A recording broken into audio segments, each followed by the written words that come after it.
Hello दोस्तों, स्वागत है एक बार फिर से आपका भारत एजुकेशन यूट्यूब चैनल पर। दोस्तों, आज के वीडियो में हम काफी महत्वपूर्ण प्रश्नों को लेकर आए हैं जो बेल्ट्रॉन डाटा एंट्री ऑपरेटर की परीक्षा में लगभग हर दिन एमएस वर्ड से यह प्रश्न जो है आ ही जा रहा है। तो दोस्तों, इन प्रश्नों को आप एक बार जरूर देख लें और आपसे रिक्वेस्ट है कि इन प्रश्नों को आप अंत तक जरूर देखें। दोस्तों, यदि आप इस चैनल पर नए हैं तो चैनल को सब्सक्राइब कर लें ताकि आने वाला वीडियो का नोटिफिकेशन सबसे पहले आपको मिले और आप इसका भरपूर फायदा उठाएं। तो दोस्तों, चलते हैं हम प्रश्नों की ओर। पहला प्रश्न है,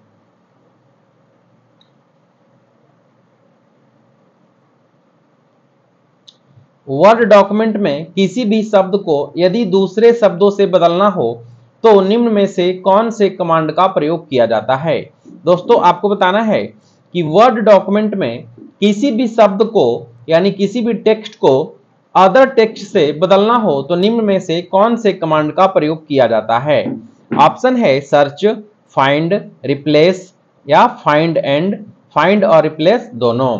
दोस्तों, मान लिया जाए कि सर्च एक टेक्स्ट है, इसके जगह पर कोई दूसरे शब्द को हमें लाना है या बदलना है तो हम क्या करेंगे, तो इसका करेक्ट आंसर जो होगा ऑप्शन सी हो जाएगा, यानी रिप्लेस का ऑप्शन करके हम किसी दूसरे शब्द को किसी दूसरे शब्द से बदल सकते हैं। दोस्तों, इसका करेक्ट आंसर ऑप्शन सी हो जाएगा। अगला प्रश्न है, वर्ड की वह फीचर जो स्पेस की मात्रा को कैरेक्टर को निश्चित कॉम्बिनेशन के बीच स्वतः एडजस्ट कर देता है जिसके चलते समस्त वर्ड समान रूप से स्पेस्ड दिखाई पड़ते हैं, उन्हें क्या कहा जाता है। दोस्तों, यह प्रश्न जो है काफी इंपॉर्टेंट है और यह प्रश्न हम बेल्ट्रॉन डाटा एंट्री ऑपरेटर के जो परीक्षा बच्चे लोग दे रहे हैं ये उनसे पूछ करके यह प्रश्न जो बनाया गया है। तो आपको बताना है कि वर्ड की वह फीचर जो स्पेस की मात्रा को कैरेक्टर के निश्चित कॉम्बिनेशन के बीच स्वतः एडजस्ट कर देता है जिसके चलते समस्त वर्ड समान रूप से स्पेस्ड दिखाई पड़ते हैं, उन्हें क्या कहा जाता है। ऑप्शन है स्पेसिंग, कर्निंग, पोजिशनिंग या स्केलिंग। तो दोस्तों, इसका राइट उत्तर हो जाएगा कर्निंग, यानी ऑप्शन बी जो है इसका करेक्ट आंसर हो जाएगा। अगला प्रश्न है, एमएस वर्ड डॉक्यूमेंट में लैंडस्केप से तात्पर्य किससे है। दोस्तों, आपको बताना है कि एमएस वर्ड यानी माइक्रोसॉफ्ट वर्ड डॉक्यूमेंट में लैंडस्केप का तात्पर्य जो है किससे है। ऑप्शन है page orientation, paper size, font style या पेज लेआउट। तो दोस्तों, इसका लैंडस्केप का तात्पर्य जो है वह पेज ओरिएंटेशन से है, यानी ऑप्शन ए इसका करेक्ट आंसर हो जाएगा। अगला प्रश्न है, एमएस वर्ड में स्टाइल्स का प्रयोग किस लिए किया जाता है। दोस्तों, आपको बताना है कि एमएस वर्ड में स्टाइल्स का प्रयोग किस लिए किया जाता है। ऑप्शन है डॉक्यूमेंट की कॉपियां बनाने के लिए किया जाता है, डॉक्यूमेंट में परिवर्तन सेव करने के लिए किया जाता है, या डॉक्यूमेंट में टेक्स्ट को डिलीट करने के लिए किया जाता है, या डॉक्यूमेंट को फॉर्मेट करने के लिए किया जाता है। दोस्तों, एमएस वर्ड में स्टाइल्स का प्रयोग जो है किस लिए किया जाता है, तो वह डॉक्यूमेंट को फॉर्मेट करने के लिए इसका उपयोग किया जाता है, यानी इस प्रश्न का करेक्ट आंसर ऑप्शन डी हो जाएगा।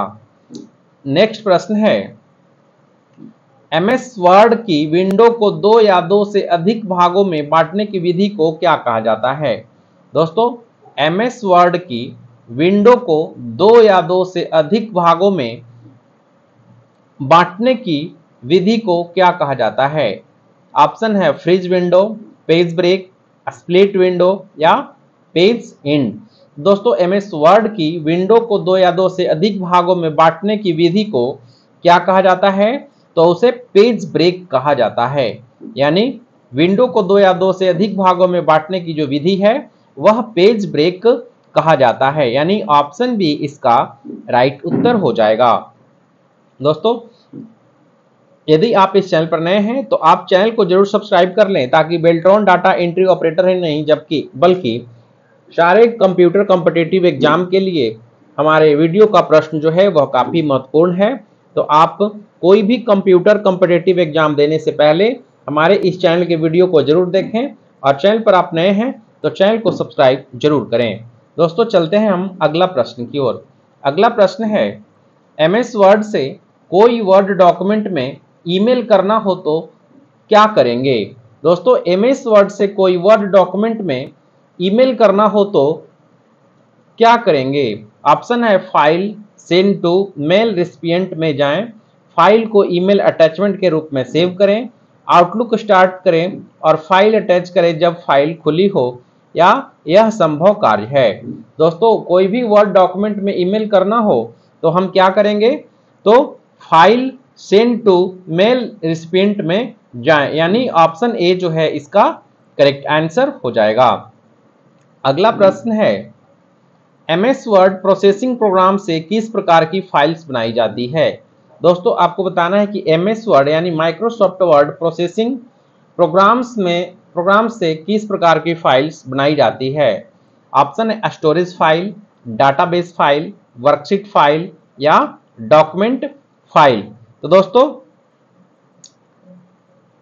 इसका राइट उत्तर जो होगा वह डॉक्यूमेंट फाइल होगा, यानी वर्ड प्रोसेसिंग में जो है डॉक्यूमेंट फाइल्स बनाई जाती है, यानी ऑप्शन डी जो है इसका करेक्ट आंसर हो जाएगा।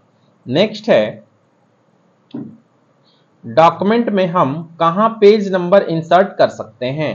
दोस्तों बहुत ही वेरी इंपॉर्टेंट प्रश्न है। जो भी हम प्रश्न आपको बता रहे हैं वह काफी इंपॉर्टेंट है। तो आपको बताना है कि डॉक्यूमेंट में हम कहां पेज नंबर इंसर्ट कर सकते हैं।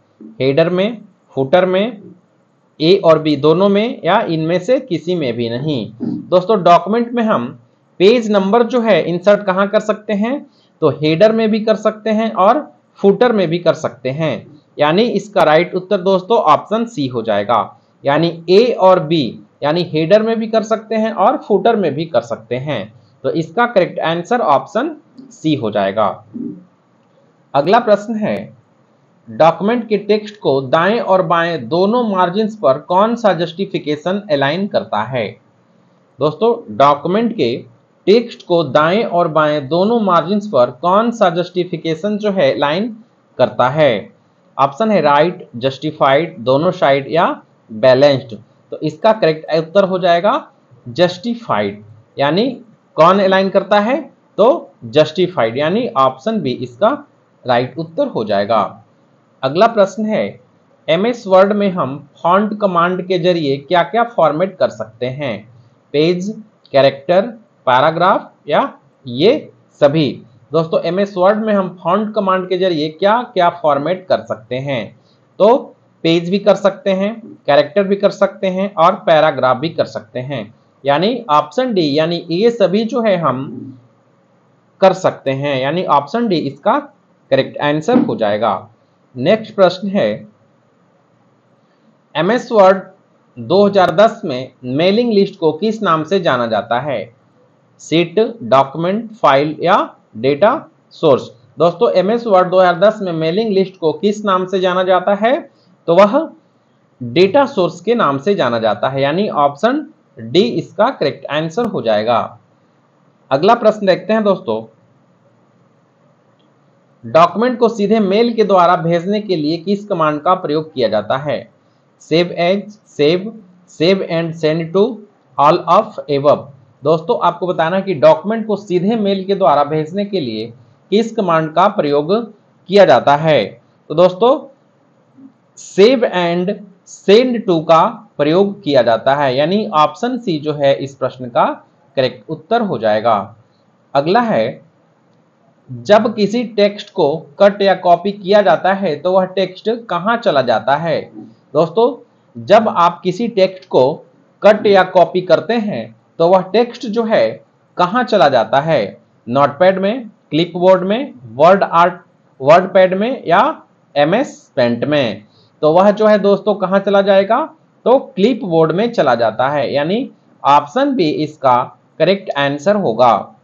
नेक्स्ट है, MS वर्ड में टेबल में कॉलम के बीच की दूरी कम से कम कितनी होती है। दोस्तों आपको बताना है कि माइक्रोसॉफ्ट वर्ड में टेबल में कॉलम के बीच की दूरी जो है कम से कम कितनी होती है? 1.1, 1.5, 1.6 या 0.5? तो दोस्तों एमएस वर्ड में टेबल में कॉलम के बीच की दूरी जो रहती है वो कम से कम 0.5 इंच, यानी ऑप्शन डी इस प्रश्न का करेक्ट आंसर हो जाएगा। अगला प्रश्न है, निम्न में से कौन सा बार एमएस वर्ड में नहीं होता है? व्यू बार, इंसर्ट बार, फॉर्मूला बार या सभी? दोस्तों एमएस वर्ड में कौन सा बार जो है वह नहीं होता है? तो व्यू बार होता है, इंसर्ट बार होता है, लेकिन फॉर्मूला बार नहीं होता है, यानी ऑप्शन सी जो है इसका राइट उत्तर हो जाएगा। दोस्तों इस प्रश्न का उत्तर जो है ऑप्शन सी होगा। दोस्तों यदि आप इस चैनल पर नए हैं तो आप चैनल को सब्सक्राइब करें, और यदि यह वीडियो आपको अच्छा लगता है तो वीडियो को दोस्तों एक लाइक जरूर करें। दोस्तों मिलते हैं हम अगले वीडियो में। धन्यवाद।